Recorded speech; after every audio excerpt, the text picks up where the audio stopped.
Hi, everybody. This is Stephanie Francisco. I'm Communications Director at Conservation Alabama, and you are joining us for our second Conservation Q&A video chat.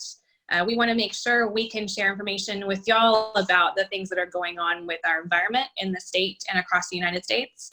So we are bringing in guests from our partner organizations, our friends and staff, and other conservation leaders to answer questions and talk about what's going on. And today we have Stephen Dudley.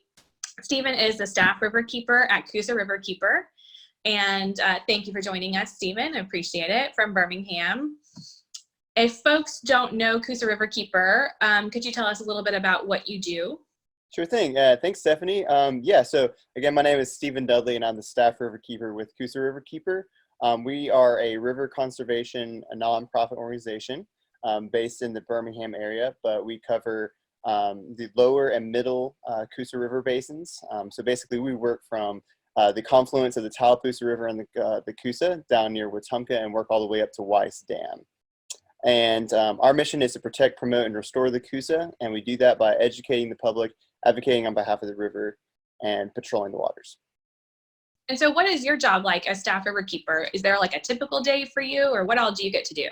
Yeah, so honestly, since we're kind of a smaller nonprofit, I wear a lot of different hats, but my core work is the patrol program. So, a lot of people think that's just me getting out on the water every day, and I certainly do that. I certainly get out in the field and, look at discharges from different industries to make sure that they're in compliance, but also a lot of the work is at the computer. So looking at permits and looking at discharge monitoring reports, but also responding to citizen complaints, because we can't be everywhere at once, but we have a good membership across our working area, and people living on the water are able to see a lot more than we are at once. And so we try to respond to those as quickly as possible and see if we can come up with solutions to any problems that arise.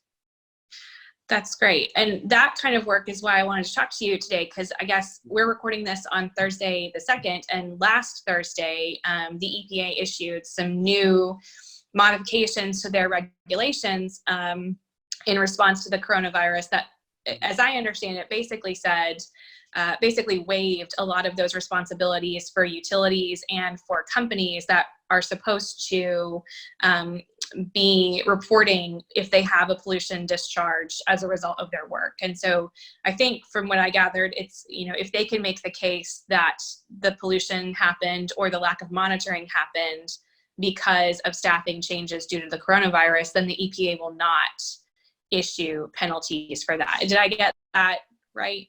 Yeah, no, that's essentially right. And it's, this, I think broadly the sentiment of, trying to be forgiving is a good sentiment. However, it completely, relies on good faith. And what we've seen is a lot of these industries haven't been acting in good faith. So it's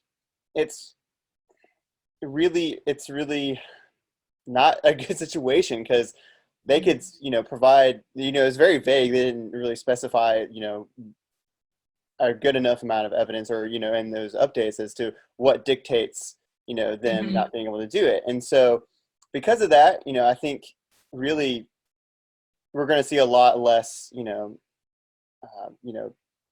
discharge monitoring reports and other things like that being submitted, because, if they have an excuse not to, then why not take advantage of that? Right. I hate to be pessimistic in that way, but what we've seen with a lot of different kind of entities is that they haven't been acting in good faith, like I said earlier, and so it's just another opportunity for them to do that. It's just a series of rollbacks that they've been doing with this current administration. They've consistently shown that they're going to continue rolling back in favor of industry over people. Which is especially troubling during this pandemic, where public health is a huge factor in reducing these,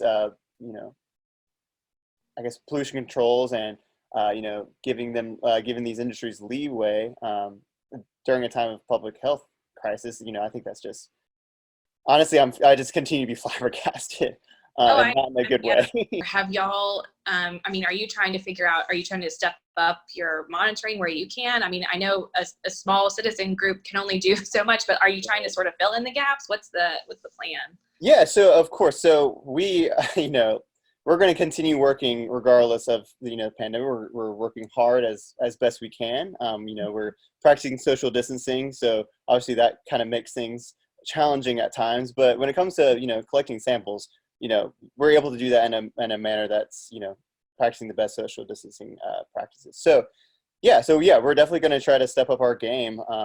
And I think other Waterkeeper and other conservation groups across Alabama who do work that's similar to ours will be doing that as well. Mm-hmm. Well, and I guess, in some states, it would seem that the state environmental management agency would probably be able to step in and say, well, we're still going to hold you to certain requirements at the state level. Have you seen any indication that Alabama's Department of Environmental Management, ADEM, is going to do that?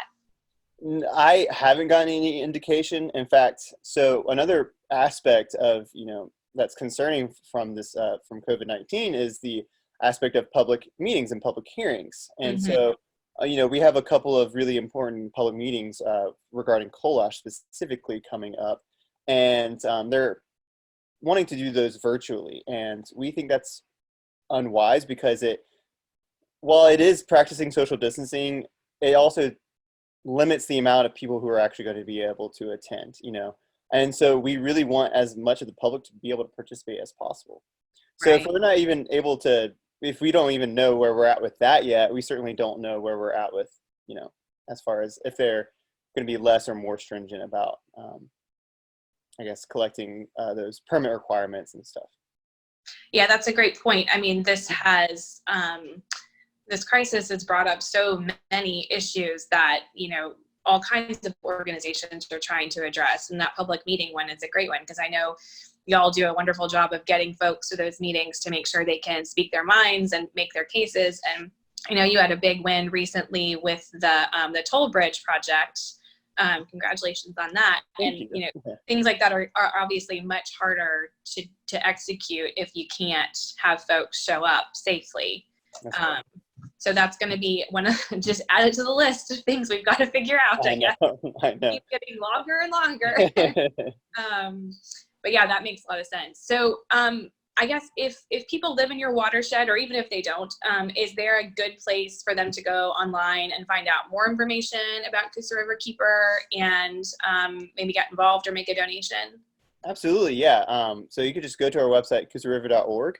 But you could also, we have Facebook, social media, through Twitter and Instagram as well. So just follow us there we regularly post and try to keep people updated. And you could also just go to our website and, sign up for our emails. And we also have a donation page. So if you feel like, if you're in a good place and you're able, we're obviously in a place where that would be very helpful.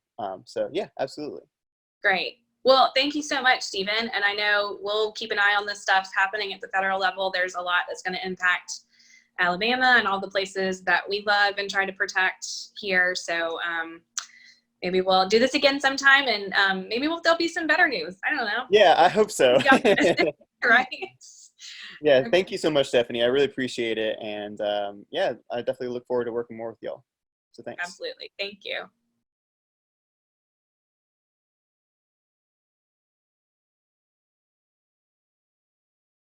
I have 3 cats. I'm a We crazy do. cat dad. Oh, do you really? Yeah. Here comes the cat. Hey, buddy. But okay, stop. And your job as Riverkeeper,